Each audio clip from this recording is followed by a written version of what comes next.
Olá, meus queridos alunos do sexto ano. Bem-vindo a essa aula virtual, a aula de ciências. Mas antes que vocês possam estar lembrando de buscar ao Senhor em primeiro lugar, estar falando com Ele, orando, sendo grato a Ele, pedindo para que Ele possa estar nos livrando do mal e orando para que tudo volte ao normal, tá? Um dos assuntos que nós estudamos foi sobre misturas. Primeiramente, eu gostaria de perguntar a vocês o que seria uma substância. E já estudamos e vimos que substância é um material que podemos classificar ele como puro. Essa substância não é formada por várias misturas de materiais, tá? Pode ser dividida em simples e compostas. As substâncias simples são formadas por um único tipo de elemento químico. Vejamos aí alguns exemplos que estão na tela. O gás hidrogênio, o gás oxigênio, o gás ozônio, o fósforo branco, representado aí por H2O2, O3 e P4. Agora, substâncias compostas são formadas por moléculas que apresentam dois ou mais elementos químicos. O exemplo aí da água e do sal, H2O e o NaCl. O que são misturas? Misturas consistem em duas ou mais substâncias puras misturadas. E aí estudamos sobre a divisão delas, que é dividida em misturas homogêneas e heterogêneas. Fizemos uma atividade no laboratório onde vocês apresentaram para mim vários tipos de misturas homogêneas e heterogêneas. Misturas homogêneas são aquelas que apresentam um aspecto uniforme. Então, observando aí nesse exemplo aí, tem água mais açúcar dissolvido. Então, ao dissolver o açúcar ali, visualmente só dá para ver uma única fase, então, chamada de monofásica, tá? Visualmente, olhando para o beck, aí não dá para ver que tem mais de uma substância no beck. Então, é uma mistura homogênea. Já a mistura heterogênea são aquelas que apresentam mais de uma fase. Dá para visualmente ver que tem mais de uma fase ali. Nesse caso aí, a água mais o óleo, ou o óleo ser menos denso, ele vai ficar em cima e a água mais densa embaixo, ok? Separação de misturas heterogêneas. Em substâncias simples, pode ser realizada através dos seguintes procedimentos. Então, para separarmos, tem um método aí de catação, separação manual dos sólidos diferentes, vai catando ali e separando. Tem outra metodologia que utilizamos, que seria a peneiração. Na peneiração também fazemos a separação das misturas heterogêneas. Dissolução fracionada. Nesse exemplo aí nós iremos ver no beck ali a mistura de ferro e enxofre em pó. Só que ao adicionarmos sulfeto de carbono, o enxofre ele vai dissolver e vai ficar fácil aí fazer a filtração. Ou seja, na filtração o ferro vai ficar no filtro, o enxofre e o sulfeto de carbono vai ficar na parte de baixo do beck. E através da vaporização, o que é que vai acontecer? O sulfeto de carbono ele vai evaporar e o enxofre vai ficar no beck. Então foi finalizada aí a separação do ferro com o enxofre. Outro exemplo que nós podemos fazer seria a filtração, tá? Processo onde um filtro retém o sólido e separa do líquido. E aí um exemplo na imagem. Também a decantação. Quando houver substâncias com diferentes densidades, uma delas se deposita no fundo do recipiente e pode ser retirada. No caso da nossa casa, temos a caixa d'água. Às vezes acontece da água vir suja, um pouco barrenta. O que acontece? Passadas horas, aquela parte barrenta ela vai para o fundo da caixa d'água. Ou seja, ela vai decantar e aí ficaria fácil utilizar a água limpa e fazer a limpeza depois dessa sujeira que foi decantada, ok? Existe também a outra metodologia que se chama sedimentação, ocorre espontaneamente pela ação da gravidade. Após um período de repouso, as partículas sólidas, por serem mais densas, depositam-se no fundo do recipiente. Nesse caso aí, por exemplo, no becker, tem aí areia, serragem e água. A areia é mais densa, ela fica embaixo, a água menos densa que a areia, só que a serragem menos densa que a água, tá? Então fica aí mostrando as fases. Centrifugação. Por serem partículas pequenas, demoram para sedimentar e para acelerar o processo utilizamos um aparelho chamado centrífuga. Nesse caso, o exemplo seria o sangue. Quando se vai fazer um exame de sangue, o pessoal coloca esse sangue numa centrífuga e aí vai ocorrer a separação e fica fácil para dar os resultados do exame de sangue. Separação magnética. Um exemplo que nós podemos dar seria uma areia, vamos dizer que na areia caiu vários pregos. E aí nós poderíamos pegar um ímã e passar o prego ali, o ímã naquela areia e os pregos iriam ficar agarrados no ímã. Isso aí seria uma separação magnética e uma mistura heterogênea. Sublimação é a passagem do sólido para o gás. Algumas substâncias químicas podem sofrer um aquecimento adequado. O exemplo aí dado seria a areia mais o iodo. Tá? Separação de misturas homogêneas agora. As misturas homogêneas podem ser separadas por meio de processos que envolvem a mudança de estado físico das substâncias. No caso aí, o primeiro exemplo seria evaporação. Separa o líquido do sólido. O exemplo dado aí seria a água mais o sal. A água evaporaria e o sal ficaria ali. Então, separaria a água do sal, ok? Destilação simples é outro método utilizado para separar as misturas homogêneas. É um processo utilizado para a separação de um sólido e um líquido de uma mistura homogênea.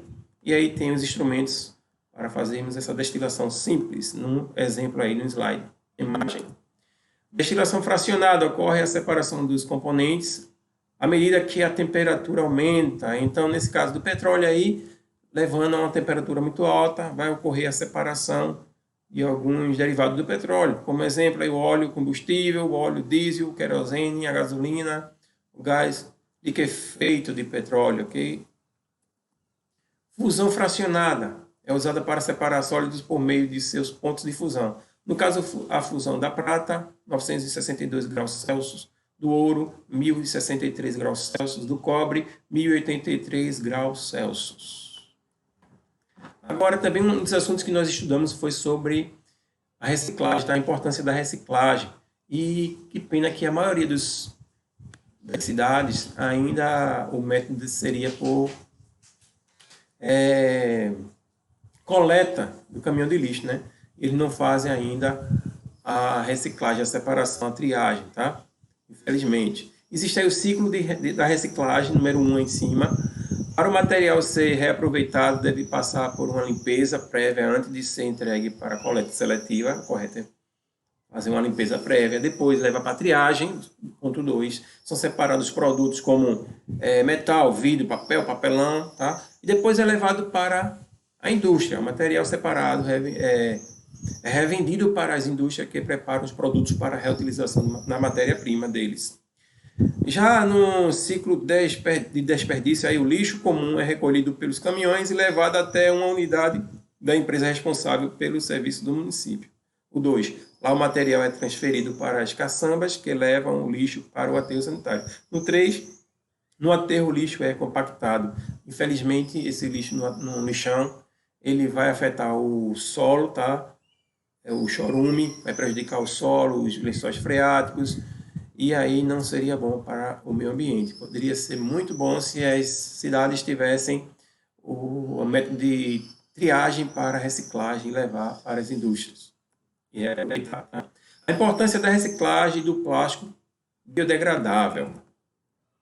Eu peguei um exemplo aí da cidade de Barcelona, onde eles fizeram um sistema de tubulação em toda a cidade, em praças, em prédios, e aí o pessoal coloca no recipiente lá e vai direto para o lugar de triagem, através de uma sucção. Assistiram em sala de aula sobre esse método aí criado em Barcelona. Muito interessante. Por que animais marinhos confundem plástico com comida? O que acontece, pessoal? Infelizmente, 8 mil toneladas de lixo é jogado por dia no oceano, tá? É uma faixa de uma caçamba por minuto sendo jogada no oceano. E esses animais, segundo os cientistas, eles confundem o plástico com o alimento, porque esse plástico ele produz um aroma, como se fosse um alimento deles. Então eles confundem, terminam comendo esse plástico e morrem sufocados. Ou muitas vezes conseguem até comer um pedaço desse plástico, mas quem vai se prejudicar, além dele se prejudicar, nós seres humanos que consumimos também terminamos sendo prejudicados com isso também, na produção do nosso próprio lixo. Tá? Os plásticos biodegradáveis, existem aí cientistas na Tailândia e nos Estados Unidos, eles conseguiram desenvolver um plástico derivado do leite e outras matérias-primas da natureza. e conseguiram reduzir o tempo de degradação do meio ambiente. Interessante que em 30 dias, um terço desse plástico que eles desenvolveram, o plástico biodegradável, ele já estava deteriorado. Okay? Então, um plástico que dura de 100 a 300 anos para se degradar no meio ambiente, imagine aí em poucos dias ele já ter se degradado. Então, seria muito interessante, é uma solução muito útil para o futuro. Tá? Vimos também as transformações da matéria, transformações químicas e físicas. Eu coloquei duas imagens. No caso da madeira, aí nós poderíamos pegar a madeira e transformar no banco. Seria uma transformação física. O banco de madeira continuaria sendo madeira. Se pegássemos a madeira e fizéssemos uma porta, então aquela porta continuaria sendo a madeira.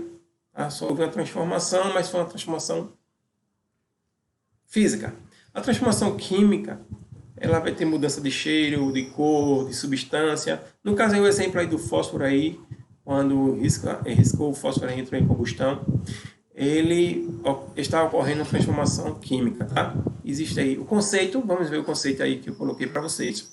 Física, transformação física. Ocorre quando os materiais permanecem os mesmos, sofrendo alterações somente no tamanho, na posição, ou quando são particionados. Ou seja, se eu pegar uma garrafa PET, amassar essa garrafa PET, ela continua sendo garrafa, ela mudou o tamanho ali, é uma transformação física, ok? Química, transformações.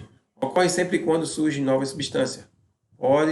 Podemos citar como evidência de transformações químicas as alterações no cheiro ou na cor da substância, a liberação de gases, o desenvolvimento de substâncias iniciais e formações de chamas. Você já percebeu que os materiais podem passar por diferentes tipos de transformações? Vejamos aí as fotos.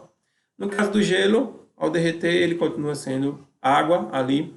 Então, a transformação física do fósforo, eu já falei. A transformação química. A obtenção de sal nas salinas seria uma transformação física, tá? Porque o sal continua sendo sal depois da evaporação da água. A maçã antes e depois de apodrecer, no caso, aí seria uma transformação química. A garrafa plástica, já falei, ao esmagá-la, é uma transformação física. Objetos de ferro a enferrujarem seria uma transformação química. A formação de neve seria uma transformação física. O sorvete a derreter é uma transformação também física. No caso do bolo, é uma transformação química, porque ali aqueles materiais, ele depois de umas horas ele incha, depois que vai para o fogo, ele se transforma no bolo, então se transformou em outra substância, é uma transformação química. O incêndio florestal também seria uma transformação química, tá? Está aí em cada uma das imagens referida, houve a transformação, aí está aí o que eu falei, ok? Composições das coisas que nos cercam, a matéria-prima, então tudo quase que nos cerca, ela vem da matéria-prima. Então vejamos aí alguns exemplos nessa imagem. No caso aí, o subproduto da borracha ali na árvore, tá? Daí é que se faz alguns produtos, a borracha, ou sapatos e etc. O solado de sapato. Também tem as matérias-primas alimentícias, o ouro e outros, tá? Aqui é um exemplo bem legal do uso do ciclo infinito do uso do vidro. Seria interessante que todas as cidades fizessem isso. Exemplo, é coletado o vidro, levado para a limpeza e seleção, é triturado, formada aí a matéria-prima e levado para as indústrias. A indústria vai refazer aquilo ali, as embalagens, vai levar para distribuições e os consumidores vão consumir novamente. Esse ciclo é positivo. É melhor do que quando jogamos no lixão, pegamos esses vidros e jogamos no lixão. Mas quando levamos para reciclagem é bem mais importante para o meio ambiente, tá? Materiais sintéticos, também vimos alguns materiais sintéticos, como acrílico, adoçante artificial, a borracha sintética, alguns pneus é feito de materiais sintéticos. O rolete da prova de bala, ele tem uma parte lá que é de fibra de aramina, que também é feito de material sintético, tá? E quais são as vantagens e desvantagens desse material sintético? A vantagem é porque vai parar de utilizar a matéria-prima para produzir a natural, tirar da natureza para se produzir esses exemplos que foram citados aí, mas ao mesmo tempo o lado negativo é que se ele for jogado no lixão de uma forma errada, não for reciclado, ele vai prejudicar a natureza também. Tá? Eu gostaria de deixar para vocês responderem os exercícios do livro, da página 9 à página 63. Os exercícios que tiverem do livro, vocês têm que tirar a foto e enviar para mim. Eu tenho certeza que a maioria dos alunos fizeram, porque já tínhamos iniciado em sala de aula. Mas para aqueles que chegaram ao livro depois, vocês têm a oportunidade aí de refazer esses exercícios. Aqueles que não fizeram, até a página 63, façam, tire foto e enviem para o meu WhatsApp. Então, foi muito bom estar com vocês. Depois eu irei gravar a próxima aula. Deus possa estar abençoando cada um de vocês, ok?